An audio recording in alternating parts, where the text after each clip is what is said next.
My family filed false CPS reports claiming I was mentally unfit to parent, but they didn't expect the social worker to expose their lies in court. I'm 26 weeks pregnant with my first child, and my entire family has turned on me over a baby name. This thing has grown so out of control that I need an outside viewpoint because I can't tell if I'm being unreasonable or if my family has gone insane. My name is Emily, and I am 25 years old. I am married to Ryan, a 28-year-old man. We've been together 4 years and married for 2. We were overjoyed when we found out we were expecting a girl. Ryan and I spent several weeks looking through baby name books and internet. We eventually opted on the name Sophia Grace. Sophia, because we both liked how traditional yet modern it sounded, and Grace, after Ryan's late aunt, who helped raise him when his parents separated. We announced the name to both of our families around a month ago, and that's when everything went awry.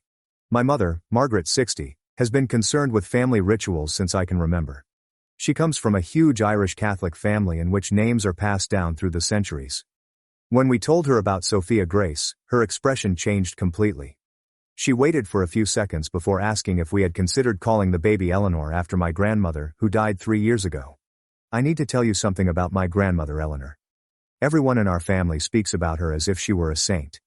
She lived to reach 85 years old and was supposed to be the matriarch who kept everyone together. However, Eleanor was not the wonderful grandma that everyone recalls. Eleanor babysat me and my younger brother, Liam, 22 male, when our parents were out on weekends or during school holidays from the time I was 7 years old until I was nearly 16. Eleanor had extremely strict expectations for how children should behave. If Liam or I made a noise while she was watching television, she would lock us in the basement pantry. This wasn't just for a few minutes. We'd occasionally spend hours down there. The pantry was dark and smelled like rotten veggies. There were no windows, and the door was very hefty. Liam was younger than me, so he cried, which irritated Eleanor even more when she finally let us out. During these babysitting sessions, Eleanor would frequently withhold food as punishment for what she considered rude behavior. If we asked for a snack before dinner, or didn't sit totally still during her soap operas, she'd send us to bed hungry. She would persuade our parents that we had eaten enough and were simply being greedy. Our parents have always believed her. The worst aspect was how Eleanor spoke to us while our parents were not present. She would call Liam stupid since he had difficulty reading when he was younger. She would tell me that I was becoming overweight, and that no boy would ever want to marry me if I continued to eat so much. These statements resonated with me for many years. Even now, I can hear her voice when I look in the mirror.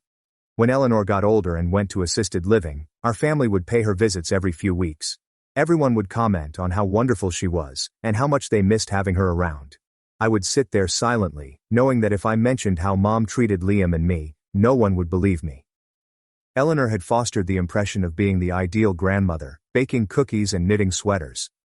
After Eleanor died, my mother began to talk about her even more.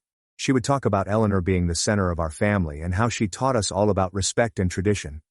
Last year, my mother got Eleanor's name tattooed in cursive on her wrist. Every holiday she publishes images of Eleanor on social media, captioned with how much she misses her counsel and wisdom. So, when my mother suggested naming my baby after Eleanor, I quickly declined. I mentioned that Ryan and I had already chosen Sophia Grace and were pleased with our decision. My mother's demeanor hardened, and she stated that it would be selfish of me not to honor Eleanor's memory. She stated that Eleanor would have preferred to have a great-granddaughter take on her name. Over the next few weeks, my mother repeatedly mentioned the name Eleanor. Every phone call, text message and visit came back to how I should reconsider my decision. She began emailing me old images of Eleanor with my relatives and anecdotes about how Eleanor helped her get through difficult times when I was a baby. My father, Charles, 56, originally stayed out of the discussion but eventually began to back my mother. He would talk about respecting our elders and keeping family links. He reminded me that Eleanor had given me some jewelry in her bequest, demonstrating how much she cared for me. What he didn't realize was that Eleanor only left me jewelry since she bequeathed comparable gifts to all of her granddaughters. It wasn't because we had a particular bond. The situation worsened 3 weeks ago at my baby shower. My mother had planned the entire celebration at our neighborhood community center. Around 32 individuals attended, including aunts, cousins, family, friends, and several of my co-workers. Everything was going great until my mother stood up to deliver a speech. She began by thanking everyone for arriving and expressing her excitement about being a grandmother. She then expressed her desire that everyone would join her in persuading me to consider a more conventional name for the baby. She stated that Eleanor had been a very significant part of our family, and that it would be wonderful to have her name go on via her great-granddaughter. I noticed folks looking at me expectantly. Some of my older relatives were nodding as my mother said. My cousin Julia, 31, remarked that Eleanor would have liked to hear that a new baby would have her name. I stepped up and stated unequivocally that the baby's name was Sophia Grace, and that Ryan and I would not change our views. My mother's smile vanished immediately. She accused me of being stubborn and unable to consider the feelings of others. She said that Eleanor had done so much for our family, and that this was a simple way to honor her memory. When I reaffirmed that our decision was definite, my mother's voice became stronger. She claimed that I was impolite and ungrateful. At this point, the entire room fell silent. My baby shower had evolved into a public argument over my grandmother's name. I saw folks looking uneasy and whispering to one another. I sat back down and attempted to divert the subject, but my mother had not finished. She said we'd talk about it later and hoped I'd calm down before the baby arrived. The rest of the baby shower seemed weird. People were nice, but it was clear that they were discussing what had transpired. Some of my relatives left sooner than expected, and some people approached me privately to say they understood my situation, but advised me to try to work things out with my mother. Since the baby shower, things have grown considerably worse. My mother contacts me several times a day to discuss the name dilemma. My father has begun to show up at my house when Ryan is at work to have lengthy discussions about family loyalty and traditions. My brother Liam has been texting me that I should simply give in, because fighting with our parents isn't worth the stress while pregnant. My Aunt Teresa, a 48-year-old woman, visited my office last week. She approached me during my lunch break and told me that my mother was distraught over the name dilemma. She explained that Eleanor had always shown her pride in me, and that using her name would help to keep her spirit alive in our family.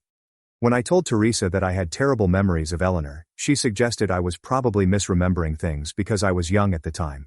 The most aggravating aspect is that none of my family members will listen when I try to explain why I don't want to use Eleanor's name. They either change the subject or suggest that I focus on pleasant memories rather than keeping grudges. My 32-year-old male cousin Nathan informed me that Eleanor belonged to a different generation and that I should not judge her by modern standards. Yesterday my mother attended my doctor's appointment. She explained that she wanted to be there to hear the baby's heartbeat and had brought someone significant with her. When I walked into the waiting room, Eleanor's younger sister, Beatrice, 78, was sitting with my parents. Beatrice had drove 3 hours to attend this appointment. My mother added that she thought it would be meaningful for Beatrice to hear her great-great-niece's heartbeat, especially since the baby might be named Eleanor.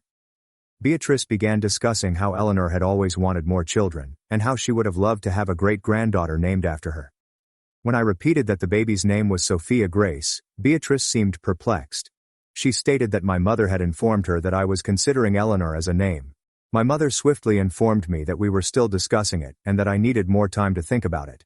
I left the appointment without allowing anyone to hear the heartbeat. I drove directly home and called Ryan at work. When I informed him what had transpired, he suggested that we set stricter boundaries with my family. He suggested we draft a letter expressing our final choice and urging everyone to follow it. But I'm concerned that a letter will only make matters worse. My family has made it plain that this is more than just a disagreement over a baby's name. They regard it as a test of how much I respect our family's values and traditions. I know that if I continue to refuse, they will see it as me choosing to prioritize my own preferences over what they believe is appropriate. At the same time, I can't bring myself to name my kid after Eleanor. Every time I think about calling my baby that name, I recall being imprisoned in the basement pantry and being told that I was big and worthless. I don't want my kid to inherit the name of someone who caused me so much anguish, even if other people have fond memories of that person. I'm running out of time to tackle this issue. The kid is due in 12 weeks and my family's stress is just increasing. I'm not sure if I should stay hard on Sophia Grace and risk irreversibly destroying my ties with my parents and extended family, or if I should consider making a compromise that will make everyone pleased. Has anyone else experienced familial pressure on baby names? How did you handle it when your family insisted on honoring someone for whom you had no fond memories? I genuinely need assistance because this scenario is harming both my health and my marriage, and I'm not sure what to do next. Update 1. I mentioned 6 weeks ago that my family was urging me to name my daughter after my late grandmother Eleanor, who had mistreated me as a child. I replied I'd call her Sophia Grace instead. Many people advised me to stand steady, so I did. I wish I could say things turned out well, but they actually grew worse before they improved. I went into early labor at 35 weeks, 2 weeks after my previous post. Ryan hurried me to the hospital, where Sophia Grace was born healthy at 5 pounds 3 ounces. For the first day, everything seemed perfect. Ryan and I were fatigued but thrilled, and Sophia was doing well in the NICU as a precaution due to her early birth.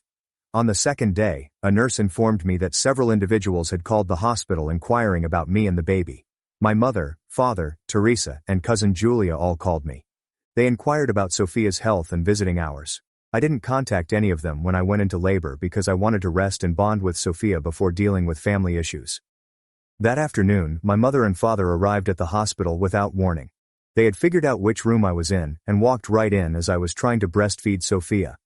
My mother immediately ran to Sophia's bassinet and began taking shots of her with her phone. She was admiring and exclaiming how lovely her granddaughter Eleanor was. I corrected her, stating that the baby's name was Sophia Grace. My mother chuckled and said I'd come around once I realized how fitting the name Eleanor was for such a lovely baby. She stated that Sophia looked just like Eleanor in her infant photographs, and that this was clearly meant to be. My father stood beside the entrance, as if he were guarding it. He stated they were scared sick when they discovered I had given birth without telling them. He stated that family members should be the first to hear about these significant events, and that I had damaged their sentiments by excluding them. I requested them to leave because I was exhausted and still healing from the delivery. My mother explained that they had driven an hour to the hospital and deserved time with their granddaughter. She took Sophia up from her cradle without asking, and began wandering around the room with her. When I tried to reclaim Sophia, my mother told me I was being possessive and that grandparents had rights too. She stated that Eleanor would have wanted her to be engaged in raising her great-granddaughter, and that I couldn't keep Sophia away from family members who loved her. At this point, Ryan had returned from obtaining coffee in the cafeteria. When he noticed my mother holding Sophia and my father blocking the door, he instantly requested them to leave.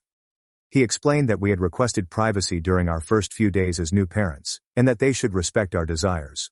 My mother claimed Ryan was turning me against my own family, and was the reason I was being so tough over the name issue.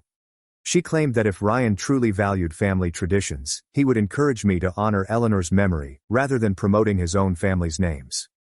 Ryan snatched Sophia from my mother and instructed the nurse to contact security.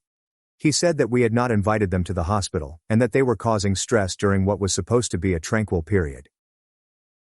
My parents left, but not before my mother stated that this was not the end, and that they would find a way to maintain a contact with their granddaughter Eleanor, whether I liked it or not. The next day, Miss Patel, a social worker, visited my room. She explained that the hospital had received a call expressing concern about my mental health and capacity to care for Sophia. The caller said that I was suffering from postpartum depression and had paranoid ideas about my family members. Miss Patel added that she was mandated to perform a wellness check whenever the hospital received these types of calls. She questioned me about my support structure, my mental health history, and my plans for Sophia's care following discharge. She also inquired about my family relationships and whether I was experiencing any conflicts with relatives. I informed Miss Patel about the pressure I was receiving from my family regarding Sophia's name and how they had arrived at the hospital without authorization. I emphasized that I did not have postpartum depression, but was concerned about my family's behavior. Miss Patel stated that the person who contacted had supplied precise information about my alleged mental health difficulties. They claimed that I was refusing to let family members see the baby and making unreasonable judgments about the baby's care. They also claimed that my husband encouraged these habits while isolating me from those who cared about me. After speaking with me for approximately an hour, Miss Patel stated that she saw no signs of the difficulties highlighted during the phone chat. She described me as a capable new mother dealing with regular family stress. She stated in her report that no further intervention was required. 2 days later, Sophia and I were discharged from the hospital. Ryan had invited his sister Lauren, 31, to stay with us for the first week to help with cooking and cleaning. Lauren lives 4 hours away and took time off work to be there for us. On our third day home, my Aunt Teresa arrived at our door with my cousin Nathan and his wife, Rachel, a 27-year-old woman. They expressed concern for me and wanted to ensure that I was taking adequate care of Sophia. Teresa stated that my mother was concerned since I had not returned phone calls or responded to text messages. The fact was that Ryan and I had opted to switch off our phones for a few days to focus on getting used to life with a newborn. We were both fatigued and overwhelmed, and we didn't want to deal with family conflict as we learned how to care for Sophia. Teresa pushed by Ryan as he answered the door and entered our living room. She stated she needed to witness for herself that Sophia was healthy and well-fed. Nathan and Rachel followed her inside, despite Ryan's warning that this was not an appropriate moment for visitors. Lauren was in the kitchen preparing dinner when they arrived. Teresa immediately began grilling her about her identity and why she was in our home. When Lauren mentioned that she was Ryan's sister and was assisting us during our first week home, Teresa stated that family members, not strangers, should provide support. Teresa walked upstairs to our bedroom, where Sophia slept in her cradle. She awoke Sophia by lifting her up and inspecting her as if she were a doctor. She commented on Sophia's gaunt appearance and inquired as to when she had last eaten. Teresa expressed concern that Sophia's hour-long meal might not be sufficient for a developing infant.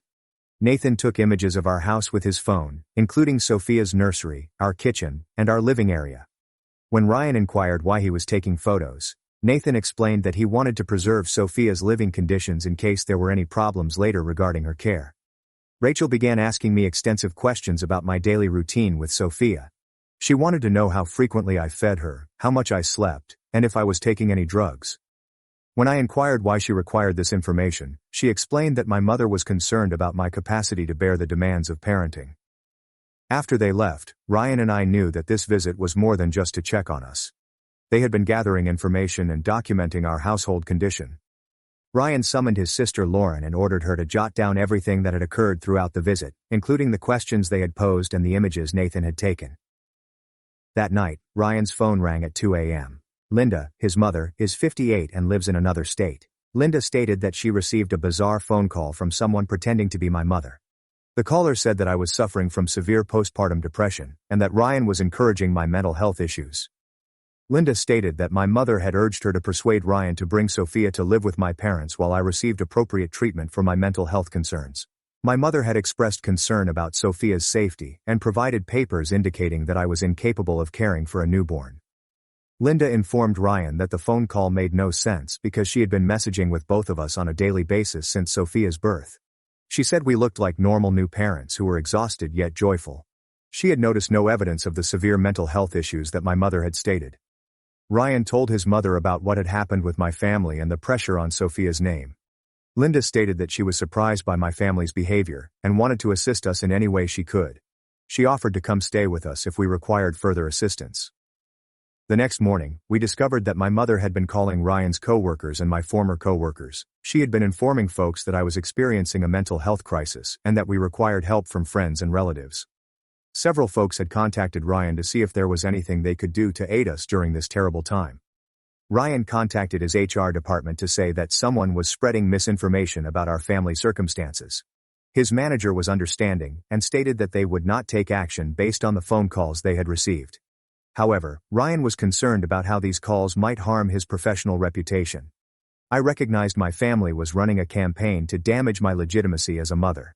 They weren't only pestering me for Sophia's name anymore.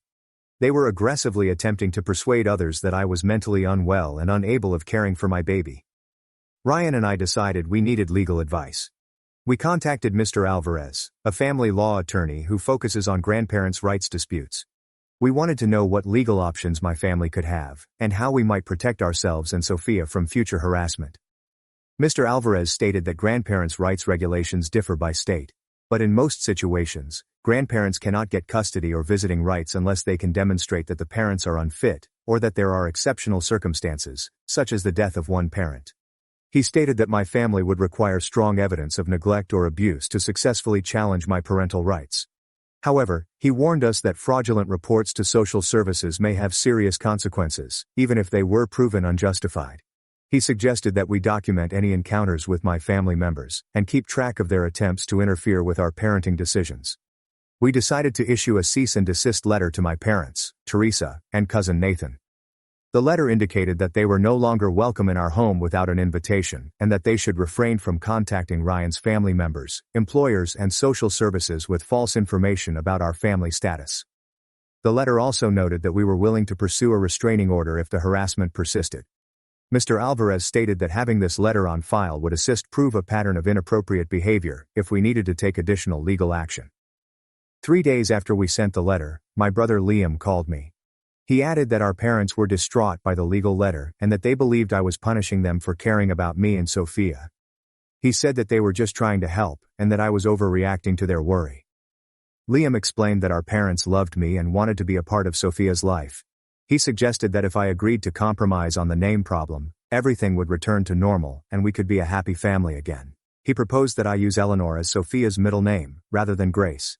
I told Liam that it wasn't only about his name anymore. I mentioned how our parents had falsely reported my mental health and had been lying to everyone in our professional and personal lives about our family circumstances.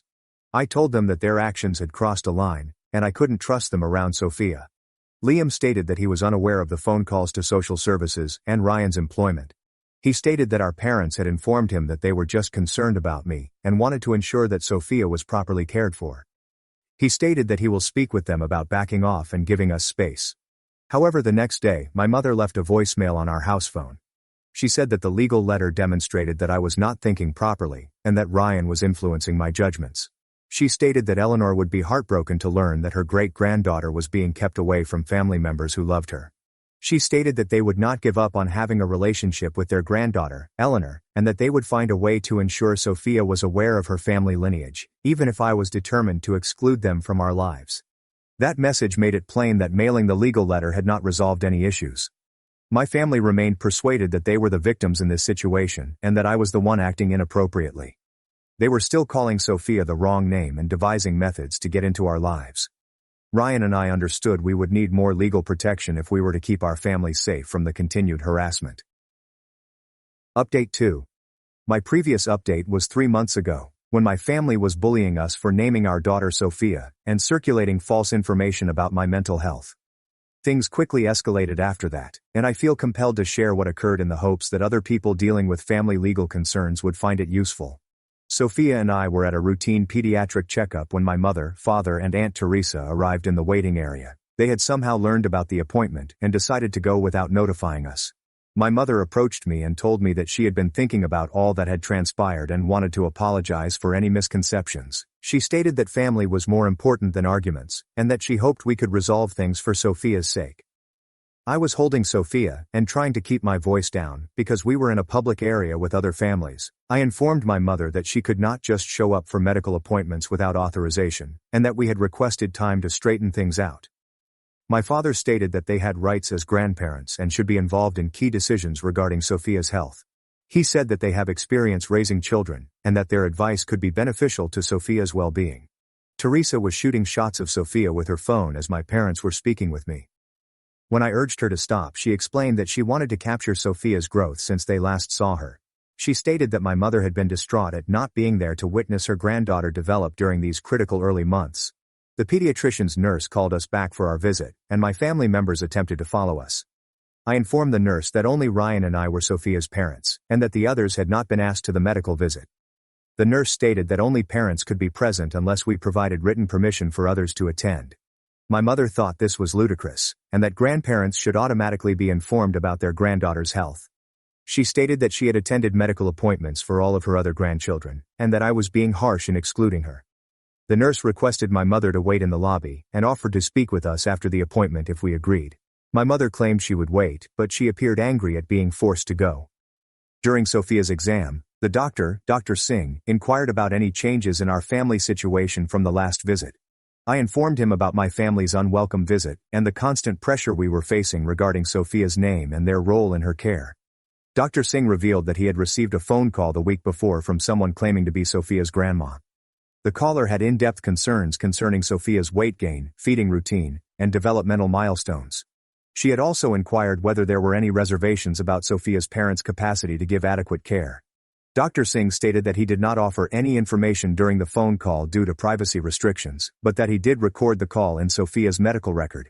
He stated it was unusual for family members to call a pediatrician's office without the parents' knowledge or approval. He asked if we wanted him to add a note to Sophia's file, limiting who could receive information regarding her care. We agreed and requested him to ensure that only Ryan and I could obtain medical information on Sophia, or schedule appointments for her. When we left the appointment, my family was still waiting in the lobby. My mother inquired how Sophia was doing, and if she was meeting all of her developmental milestones. When I mentioned that the appointment went well, she requested particular information regarding Sophia's weight and height measures. I informed her that Sophia's medical information was private, and we were not comfortable sharing it with extended family members. My father claimed that the secrecy was indication that something was amiss, and that we were concealing issues with Sophia's health or development. Teresa stated that she had raised 5 children and could tell if Sophia was doing well simply by looking at her. She commented that Sophia appeared smaller than she should be for her age, and that we might not be feeding her properly. This conversation was taking place in front of other families with young children, and I could see them watching at us. Sophia started crying, most likely because she sensed the tension in the room. I tried to calm her down while my family discussed their concerns. My mother reached for Sophia and explained that she understood how to comfort babies because she had grandchildren. When I stepped back to prevent her from taking Sophia, she accused me of being anxious and overprotective. Ryan arrived at the pediatrician's office right as this dispute was taking place. He had been parking the car and was unaware that my family was present until he went into the foyer. When he realized what was going on, he immediately approached my family and requested them to leave us alone. My father claimed Ryan was the problem, and that he was turning me against my own kin. He stated that before Ryan entered the picture, I had always been respectful of family bonds and traditions. He said that Ryan's influence was forcing me to be selfish and ungrateful. Ryan stated that we had requested space, and that attending medical visits violated previously set boundaries. He stated that if they continued to harass us in public areas, we would have no choice but to contact law enforcement. My mother began crying, and expressed her want to be a part of her granddaughter's life. She claimed that she had been dreaming of being a grandma for years, and that I was depriving her the opportunity to develop a relationship with Sophia. Other folks in the waiting room were undoubtedly seeing the situation develop. A receptionist approached and inquired whether there was an issue that needed to be resolved. Ryan explained that we were going, and that the others were not with us. As we proceeded near the exit, Teresa announced that they knew where we lived, and were determined to have a relationship with Eleanor. Despite our numerous corrections, she continued to use Sophia's name as my grandmother's. That evening, Ryan and I called our lawyer, Mr. Alvarez, to tell him what had happened in the pediatrician's office. He stated that turning up for medical appointments may be deemed stalking or harassment, especially because we had already received a cease and desist letter. Mr. Alvarez stated that we have sufficient data to pursue a temporary restraining order.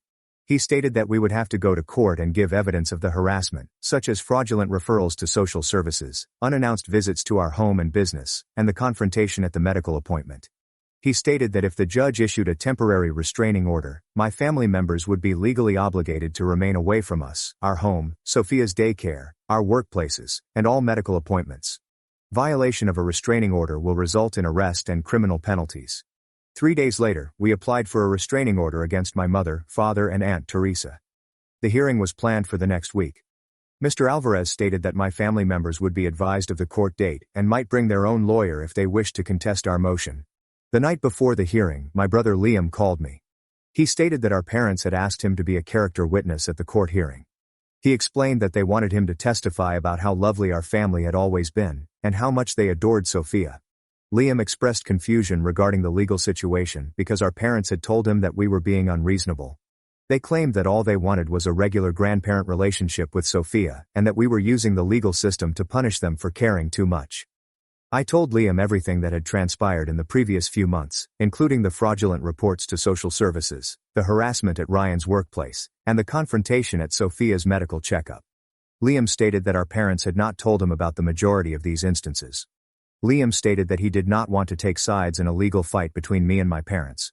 He stated that he loved all of us and hoped that we could resolve our differences without the involvement of courts or attorneys. He chose not to attend the hearing as a witness for any party. Mr. Alvarez produced proof of my family's harassment at the restraining order hearing, including phone records, text messages, photos of unannounced visits, and documentation from the hospital social worker and pediatrician's office. He also heard voicemails recorded by my mother, who used Eleanor's name for Sophia, and threatened to find ways to force a relationship. My parents went to the hearing without a lawyer. When the judge asked if they wanted to respond to our request for a restraining order, my father explained that they were simply loving grandparents who were being kept apart from their granddaughter by their daughter's domineering husband. My mother expressed concern for Sophia's well-being, citing my postpartum depression and erratic decisions. She stated that they had only notified social services because they truly feared Sophia was not receiving adequate care. The judge examined all of the material and determined that the pattern of behavior alleged in our petition constituted unambiguous harassment. She stated that grandparents do not have the authority to impose connections with grandchildren or to meddle with their parents' medical and childcare decisions. The judge issued a 1-year restraining order against my mother, father, and Aunt Teresa. The injunction forbade them from contacting us directly or indirectly, visiting our homes or workplaces, attending Sophia's medical visits, or filing false reports with any government organizations. The judge also ordered my family to pay our legal bills since she determined that their behavior was intentionally disruptive and that they had ignored our earlier requests to respect our boundaries. Following the hearing, my mother approached me in the courthouse. A bailiff quickly intervened, reminding her that the restraining order was now in place, and that she should stay away from us. My father was debating with the bailiff over whether they may speak with us one more time to tell their side of the story. Mr. Alvarez escorted us out of the courthouse via a different exit to prevent more conflict. He stated that violations of restraining orders are taken severely by law enforcement, and that we should contact the police immediately if my family members attempted to make contact. 2 weeks after the restraining order was issued, we received a letter from another lawyer representing my parents. The letter noted that they were considering launching a lawsuit for grandparents' visitation rights and that they believed the restraining order was based on incorrect information. Mr. Alvarez wrote to their lawyer, stating that any attempt to seek for visitation rights while a restraining order was in issue would be considered harassment and could result in further legal ramifications. He further stated that our documentation of their actions would be useful evidence in any future legal procedures. Since then, we have had no direct touch with my parents or Aunt Teresa. Liam still contacts me on occasion, but he says our parents are upset that Sophia has been shut off from us. He claims that they spend the majority of their time discussing how unfair the court system is and how Ryan poisoned my mind against my own family. Sophia is already 6 months old and growing well. She is meeting all of her milestones and is a happy, healthy baby. Ryan and I have been able to focus on our new roles as parents without the continual burden of family harassment. The restraining order has 6 months left, and we intend to pursue an extension if there are any attempts to contact before it expires. Mr. Alvarez stated that the recorded history of harassment will make it simple to seek extra protection if necessary. Update 3. It's been 6 months since my previous update on the restraining order against my parents and Aunt Teresa. Sophia is now a year old, and I'd want to tell how everything was eventually handled after the issue took some unexpected turns. The restraining order was slated to expire in December, and Ryan and I intended to pursue an extension. We hadn't heard from my family since the court hearing, but Liam had stated that our parents were still discussing trying to see Sophia once the legal constraints lifted. Something happened in November that fundamentally altered the situation.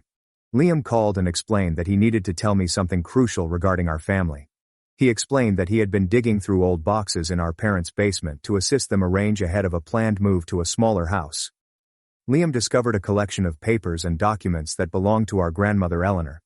The box contained letters, diary entries, and medical data that our parents had retained following Eleanor's death. Liam stated that after reviewing these records, he now understands why I had such unpleasant memories of Eleanor. The documents were letters Eleanor had written to her sister Beatrice, complaining about having to babysit Liam and me. Eleanor regarded us as difficult and pampered youngsters who required strong discipline to learn good behavior. Eleanor had written comprehensive descriptions of the punishments she imposed, such as putting us in the basement and withholding food. She described these tactics as if they were common parenting techniques that our parents were too soft to employ themselves. She lamented that our parents had spoilt us and that someone needed to teach us respect. Liam also uncovered diary entries in which Eleanor expressed her hate for children in general. She said that babysitting was a hardship and that she despised having to spend her weekends dealing with ungrateful grandchildren. She described Liam and me in harsh terms, claiming that we were proof that modern parents had no idea how to raise children correctly. The most frightening records were Eleanor's notes on her contacts with the other grandchildren in our extended family. She had filed identical accusations against my cousins and mentioned employing the same punishing measures on them. Liam learned Eleanor had been systematically mistreating several children for many years. Liam stated that after reading these articles, he felt uncomfortable about how our family depicted Eleanor as a caring grandmother. He stated that the evidence plainly demonstrated that Eleanor had been abusive, and that our parents were either unaware of it or decided to overlook it. Liam presented these documents to our parents and confronted them about Eleanor's actions. According to Liam, our mother originally attempted to defend Eleanor by claiming that the letters and diary entries had been taken out of context. She stated that Eleanor was from a different generation and that her punishment tactics were typical for the time. Our father was very upset by what Liam had discovered. He stated that he believed Eleanor was overly severe with us, but he trusted our mother's judgment in leaving us with her. He stated that if he had known about Eleanor's punishments, he would not have permitted her to babysit us. Liam stated that our parents argued for several days about the documents and their implications for our family status. Our mother was unwilling to confess that Eleanor had done anything wrong, since it would imply that her entire campaign to have Sophia named after Eleanor was based on honoring an abusive individual. Our father eventually stated that they needed to face the reality about Eleanor, and that they owed me an apology for pressing me to use her name. He remarked that if Eleanor had treated Liam and me as depicted in the documents, my refusal to honor her memory made perfect sense. 2 weeks later, Liam called to say our parents wanted to meet with Ryan and me to discuss the problem. He stated that they were prepared to accept that they had been mistaken about Eleanor, and that they wanted to apologize for all that had occurred over the previous year. Liam stated that our parents understood why we had received a restraining order, and that they did not intend to challenge the legal limits. He stated that they only wanted a chance to convey what they had uncovered and see if there was any prospect of restoring our connection. Ryan and I discussed whether we should agree to meet with our parents. We were both doubtful that a single talk could repair all of the harm to our family relationships. We were also apprehensive that this could be another manipulation attempt to gain access to Sophia. We agreed to meet with our parents in a neutral venue, with our lawyer Mr. Alvarez present. We agreed to meet at his office so that we may have legal recourse if the conversation went wrong. Liam decided to attend the meeting as a mediator to assist everyone stay focused on resolving the concerns. At the meeting, our parents brought copies of the documents Liam discovered in Eleanor's folders. Our mother was visibly uncomfortable, but she conceded that the evidence showed Eleanor had mistreated Liam and me.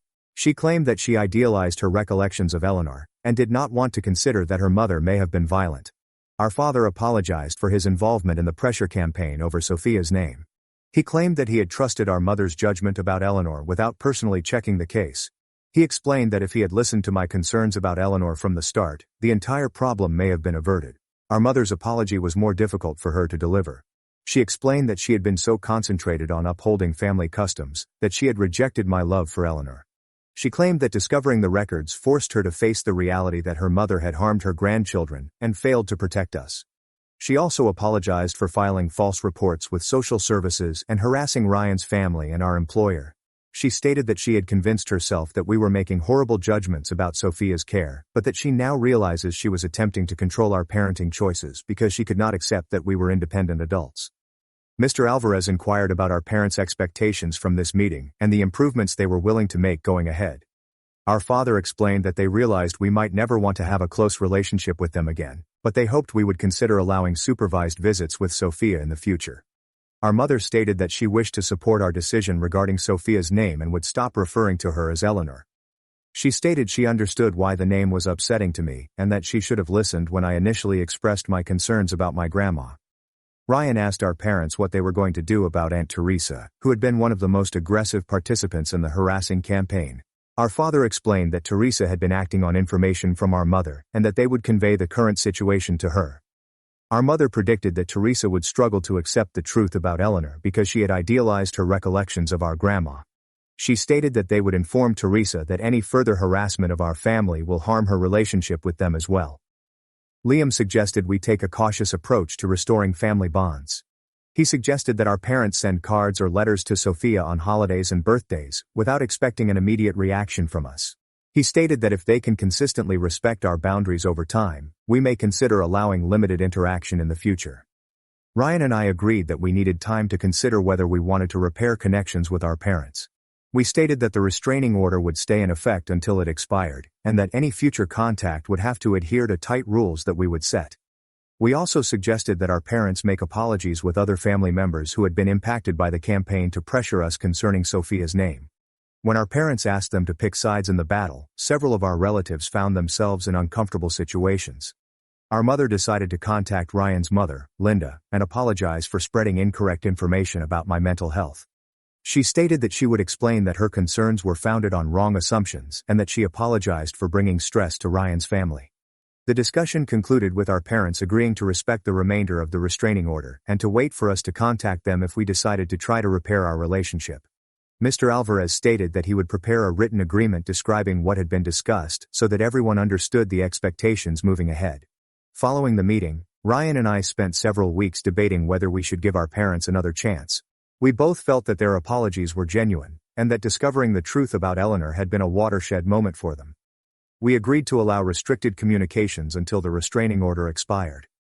We agreed that our parents could send Sophia birthday and holiday cards and call us briefly once a month. We stated that any future in-person visits would have to be scheduled in advance and would be initially overseen by Liam. When the restraining order expired in December, our parents sent Sophia a Christmas card with a simple message, wishing her well and expressing their intention to be a part of her life someday. They offered a small gift, but did not request a response or want to visit her. We've spoken with our parents on the phone several times in the last several months. The calls have been courteous but awkward as we all try to find out how to engage after what transpired. Our parents inquire about Sophia's progress and provide updates on their own lives, but they avoid discussing old problems. We led our parents to see Sophia for the first time since her birth in March. The visit lasted 2 hours and was held in Liam's residence, with him serving as a supervisor. Our parents were visibly frightened and excited to see Sophia, but they adhered to all of the boundaries we had established, including not taking photos and not interfering with our parental decisions. Sophia is now 15 months old, walking and beginning to utter words. She was shy around our parents during the visit, which was understandable given that she had never met them before. Our parents remained patient and did not try to push interactions with her. Our relationship with our parents remains very restricted and fragile. We are starting cautiously because we do not want Sophia to be exposed to family drama if our parents resume their prior domineering behavior. The trust that was shattered during the name conflict will take years to recover, if at all. Teresa has not taken part in any of the reconciliation initiatives. According to Liam, she was really unhappy when our parents informed her of the documents they discovered concerning Eleanor. She accused our parents of violating Eleanor's memory, and she refused to accept Eleanor's mistreatment of her grandchildren. Teresa has evidently told other extended family members that our parents are lying about Eleanor to satisfy us, and that the entire family is disintegrating because people no longer respect their elders. Liam stated that Teresa's reaction has helped our parents comprehend how they were thinking about family loyalty before learning the truth about Eleanor. Looking back on the scenario, I believe the most essential lesson is that family traditions and bonds should not be sacrificed at the expense of safeguarding children from harm. My parents were so committed to upholding their romanticized image of Eleanor that they were willing to disregard my abuse allegations and punish me when I refused to honor her memory. The legal system eventually safeguarded Sophia and our family from further harassment. However, it needed tangible evidence of Eleanor's violent behavior for my parents to recognize that my views about her were justified. I wish they had listened to me from the start, rather than demanding proof that my grandmother had documented her own cruelty of children. Sophia will grow up knowing her grandparents, but their connection will be different than if the disagreement had not occurred. My parents will have to earn their position in her life, rather than assuming instant respect because of their familial status. The greatest positive effect is that this circumstance has strengthened my bond with Ryan and demonstrated that we can successfully safeguard our family when necessary. We learned to set boundaries, seek legal assistance when necessary, and prioritize our child's well-being over family unity. Sophia's full name is Sophia Grace, and that's what everyone calls her now. She will never have to bear the name of someone who harmed her mother, and she will grow up in a family that values her safety and well-being over traditions that are harmful.